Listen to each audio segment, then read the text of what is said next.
Welcome back to the double leg. I'm one half of the show, Hey Jai Picks. The other half of the show, the parlay. Joining me in to break down some Dana White Contender Series Week 9. Let's get into it.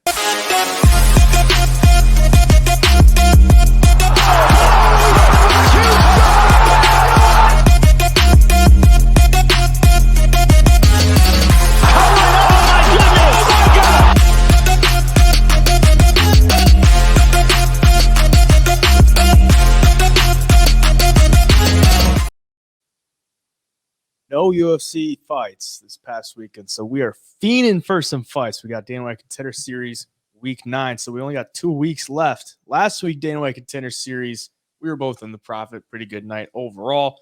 Let's try to do that again. We got 5 fights, of course, and some pretty solid fighters out there on a Tuesday night. What do you think of the card overall? Yeah, overall, I think we're going to get some fun fights.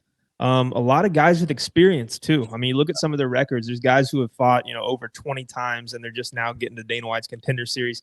So I think we're going to see higher level fights. I think we're going to see exciting fights. We're bound for some finishes. Overall, I think it's going to be a fun card. Yeah, one guy with 27 career professional fights. That's quite the amount of experience there. We're going to go through and break them down, give you our picks. If you want our bets, stay tuned at the Double Leg on Instagram to get notified when those are available for free instant download. Usually Tuesday morning is when they'll hit the availability. But we'll give you our leans, break them down a little bit, give you some insight that we found watching the film, and hopefully you get some value from it. We'll start it off with the main event, a light heavyweight bout. Rodolfo Bellato coming in at plus 195 against Murtaza Talha. The undefeated Talha coming in 27 years of age, same age as Rodolfo Bellato, who has been on the Contender Series before. He was on the season last year, and he fought Vitor Petrino, got knocked out. Those are his only 2 losses. He's fought Vitor Petrino twice and got knocked out both times, once in the first round, once in the second round. Since then, he's gone over to the LFA, got back-to-back wins, finds himself back here on the Contender Series. As for Murtaza Talha, he's undefeated, 6-0. You can kind of tell by the name. He's got the that grit to him. You see those guys over from Eastern Europe and Asia, and they got that grit to him. And he's been fighting in Brave CF, Octagon. He's picked up all of his wins by finish. The guy looks like he's pretty dang good if you watch him on film. And he's coming in a favorite against a guy who's been here before. Do you think he gets it done? It's interesting, right? We talked about how this card could be really exciting. Honestly, I think this fight could turn into a snooze fest, if I'm being honest. Like, you look at the style of Talha, and his boxing's okay. It seems like he's probably like developing and getting better with the striking, because you can tell he's a grappler and he's a wrestler first. And it shows, like, he gets in on guys and he puts them up against the cage, and he just drags you down to the ground. He's heavy on top. He'll land good ground and pound. But Bellato he's a grappler as well. We saw him against Vitor Petrino, got knocked out on the Contender Series, and has won a couple of fights since then, I believe. But his last fight against Dos Santos turned into be a pretty damn boring fight as well. A lot of grappling, a lot of work in the clinch, and he ended up getting the win. But it makes it interesting against Talha, because I think Bellato on the feet's probably going to be a little more powerful, maybe a little more aggressive and wild. But if this thing hits the mat, I think Bellato has a chance to at least survive on the bottom. But if he gets on top, he's a good enough grappler. I think he could do some damage to Talha and make it interesting. For the pick, I do think Talha probably has the better endurance here. I think better top pressure. He's heavier. And Bellato sometimes just gets a little too, content with fighting off of his back, because he is such a good grappler and his jiu-jitsu is really, really good.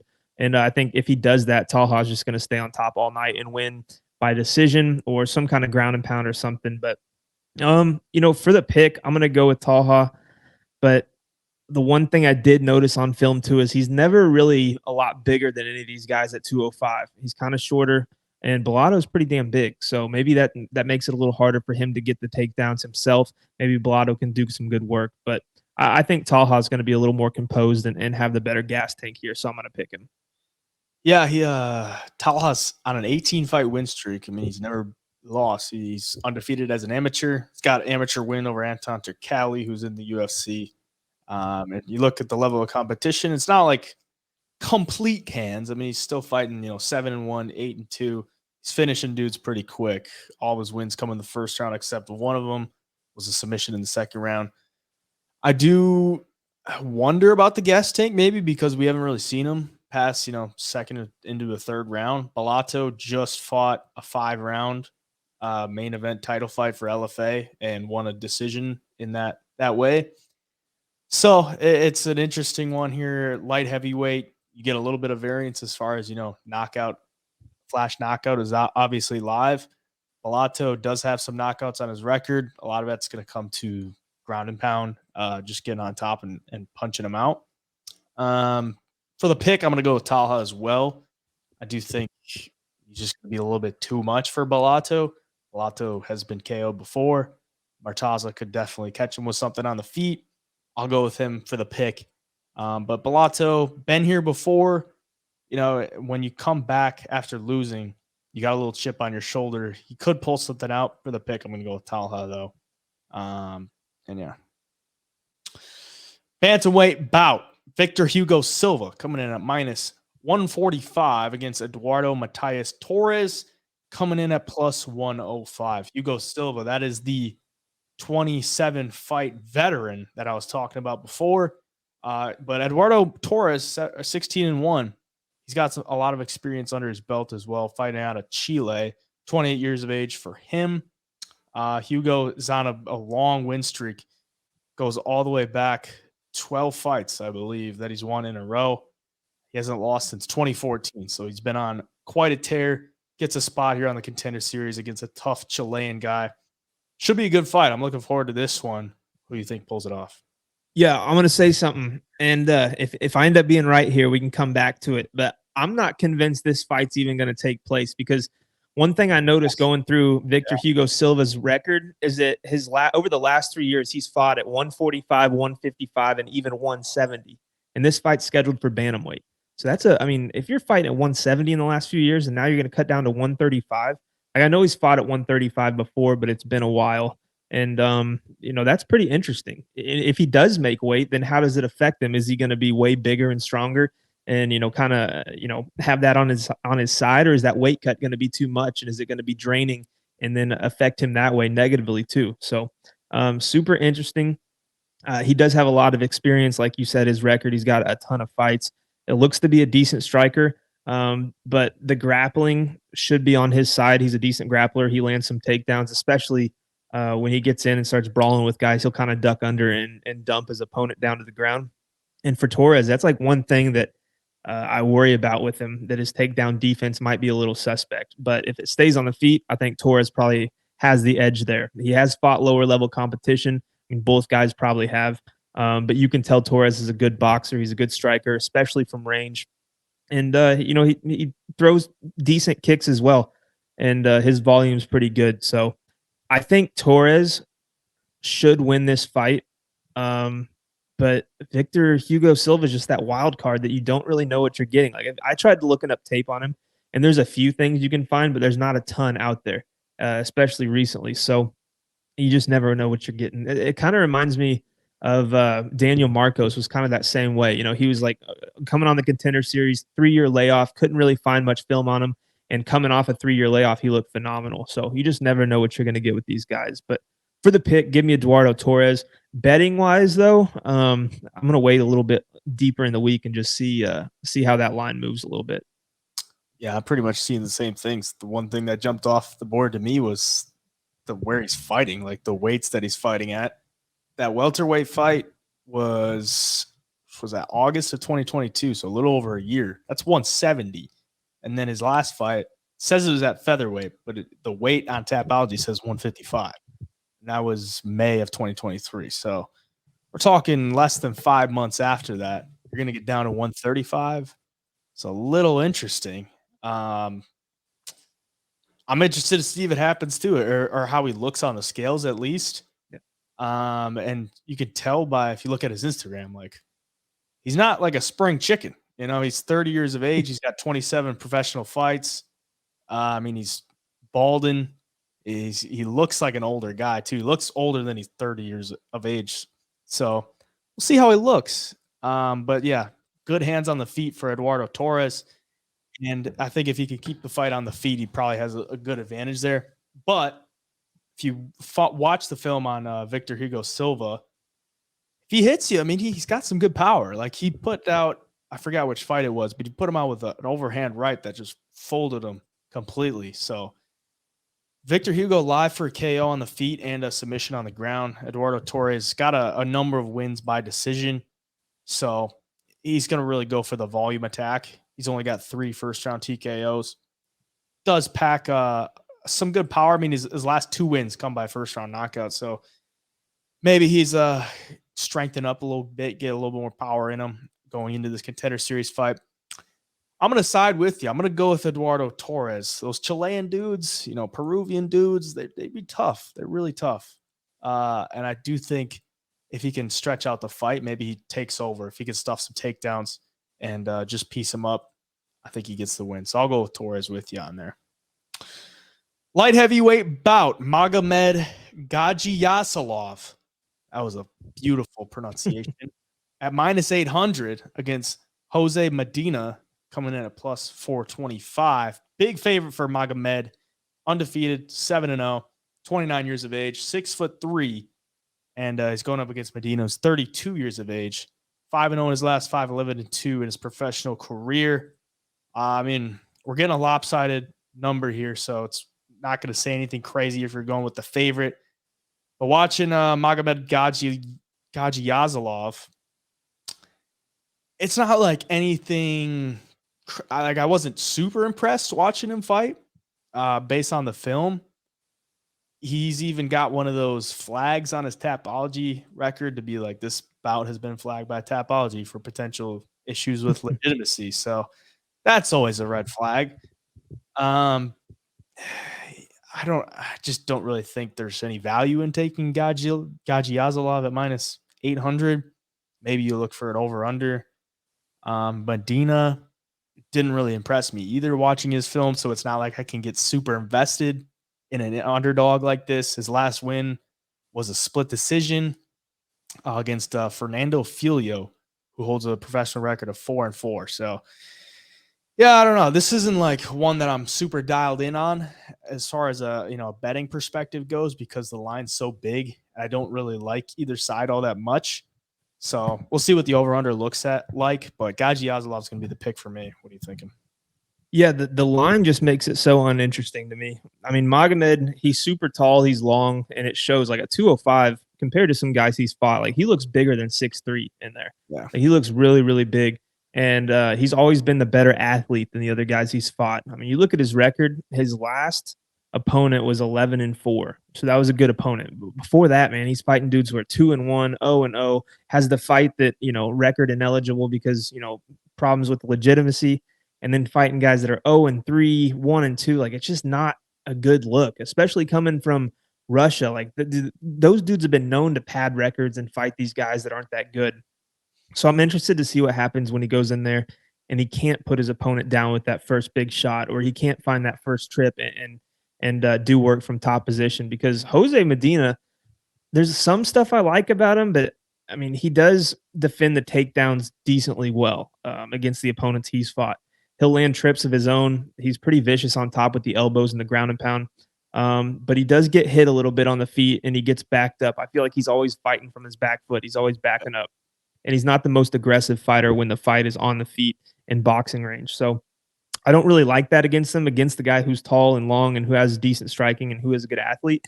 But there's a chance Medina, like if he does connect, I guarantee you Magomed's never been hit by a guy like that at his level, because Magomed never gets hit. So it's interesting, man. It is interesting. For the pick, you got to take Magomed, if you're just picking a fight at -800. But betting-wise, probably staying away.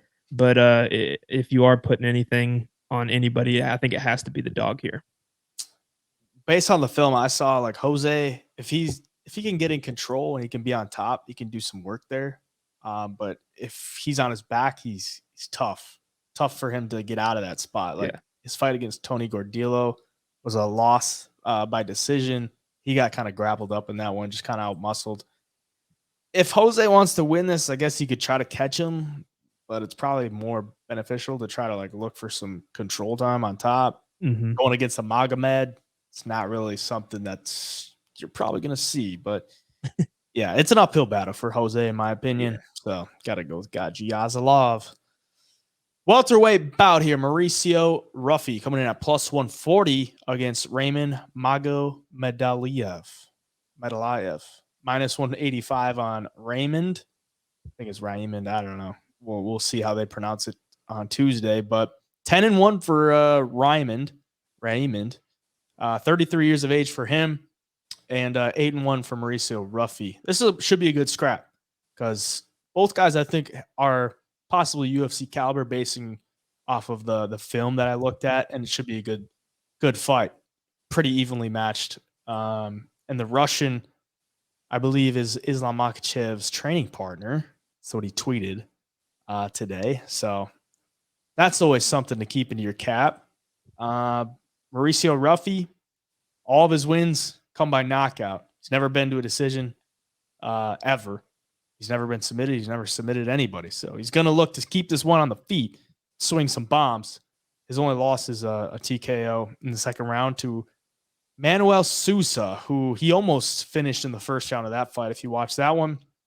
But yeah, I mean, he possesses some big power on the feet. He's training out of the Fighting Nerds camp, which is of like Caio Baralho.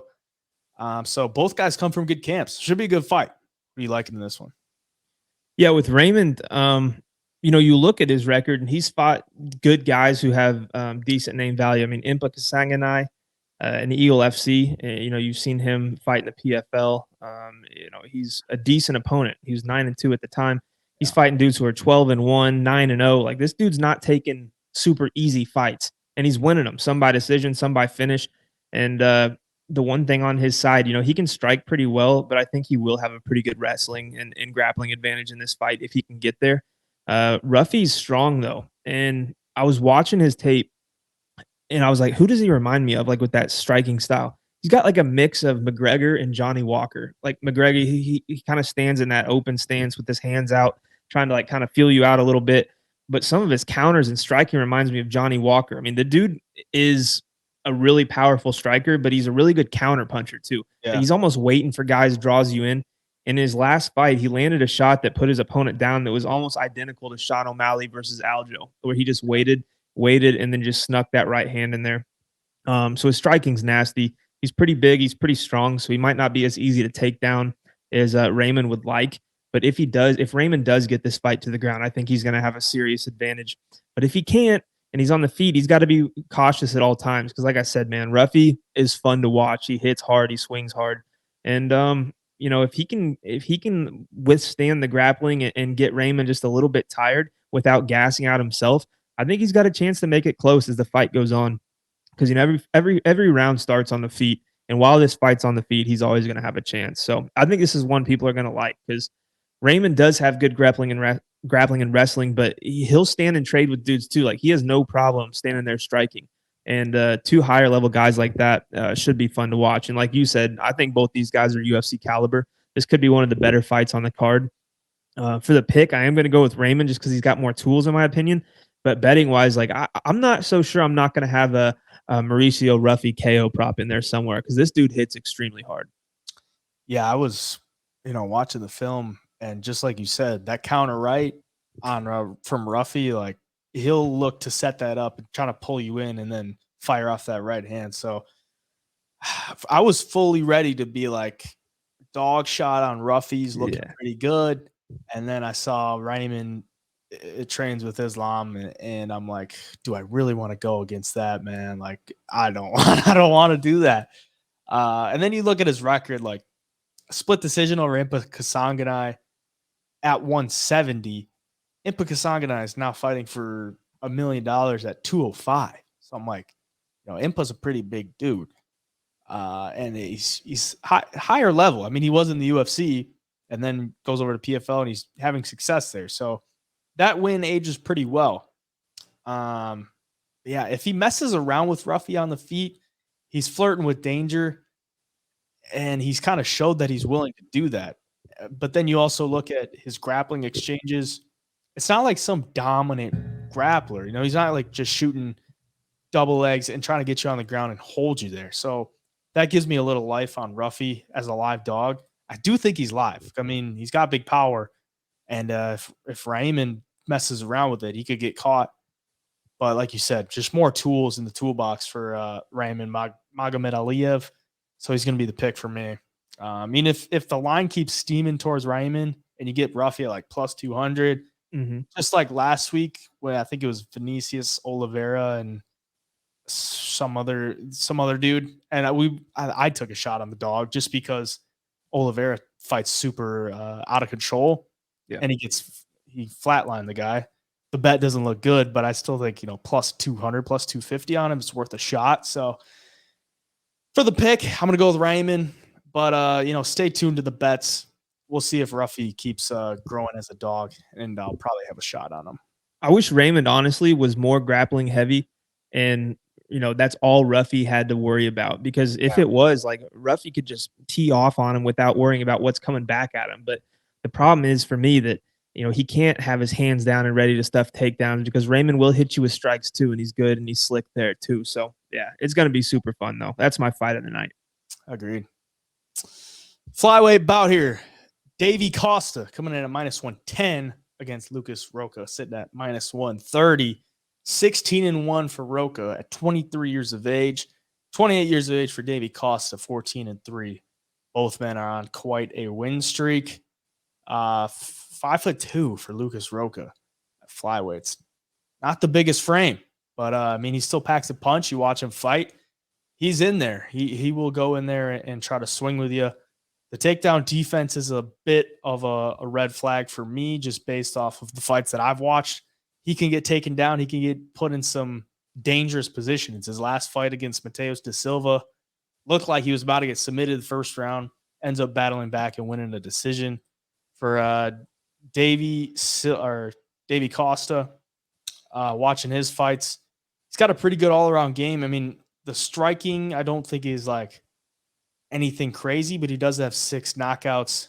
I think where he can win this fight is in the grappling.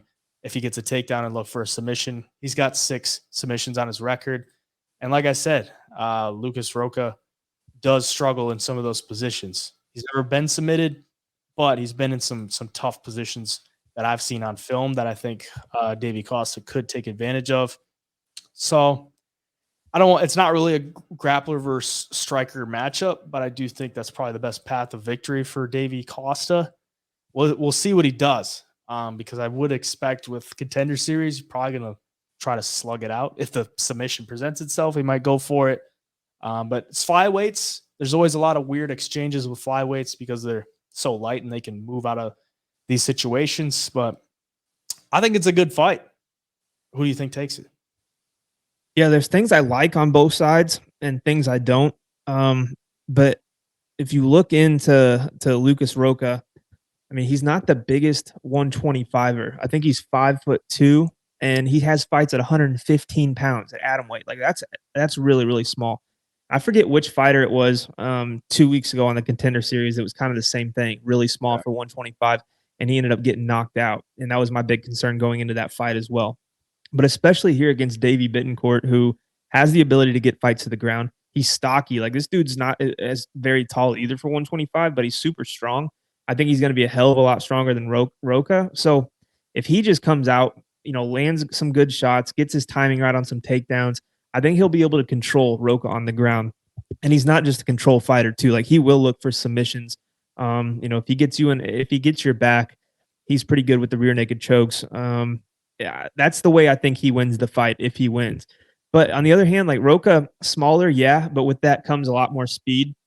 The dude has really good pace. He's always in your face. He'll march forward, and he fights at a high pace for 3 rounds when he has to, and has some decent power for being a smaller 125er. Like, he hits pretty hard, but overall, I don't think it's going to be the power that gives Bittencourt trouble. I think it is going to be the pace, and if Bittencourt can't really get the takedowns frequently, or he can't hold him down, or gets tired doing that, I think as the fight goes on, Rocha could be live to kind of run away with the fight on the feet standing, because he is going to be faster. It just is what it is.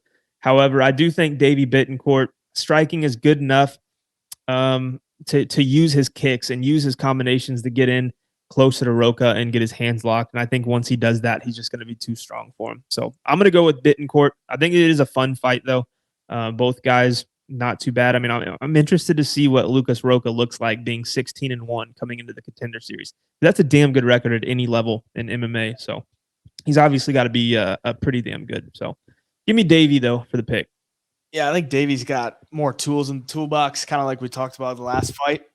But if Rocha can weather the first 5 to 7.5 minutes, I think if it goes to late round 2, round 3, that pace could start to break Davy Costa a little bit. So it's a tough one. I mean, I think it's pretty properly priced. I would put it near a pick'em. I'll take Davy Costa as a slight dog because he has more tools, and I think if he does get him to the ground, he can finish him. But Rocha, the pace was a big thing I saw in the film. Like late in the fight, he's hitting you with body shots. He's just throwing a lot of combos at you. Can be a lot to handle. And that's the lasting impression, people have going into a decision. So I'll take Davy Costa for the pick, but we'll see where this line ends up, going into Monday night and assess it from there. But for the pick, he'll be my pick. Those are the predictions for Dana White Contender Series Week 9. Kind of sad it's coming to an end these last couple of weeks because Tuesday fights are a great thing, but we get our UFC card this weekend as well. As always, stay up to date at the Double Egg on Instagram when the picks will be dropped for Dana White Contender Series. You get them for free, instant download there. And if you want, you can join the Double Egg Premium to get in on the UFC picks every week for less than $1 a day. At HeyJai Picks on the medias for me. Where can they find you? All social media is at the Parlay MMA. And of course, if you want to support the channel here on YouTube, drop a sub, drop a like, and so we can keep bringing you guys these prediction videos. Till next time, we'll see you in the next video. The Double Egg Sound.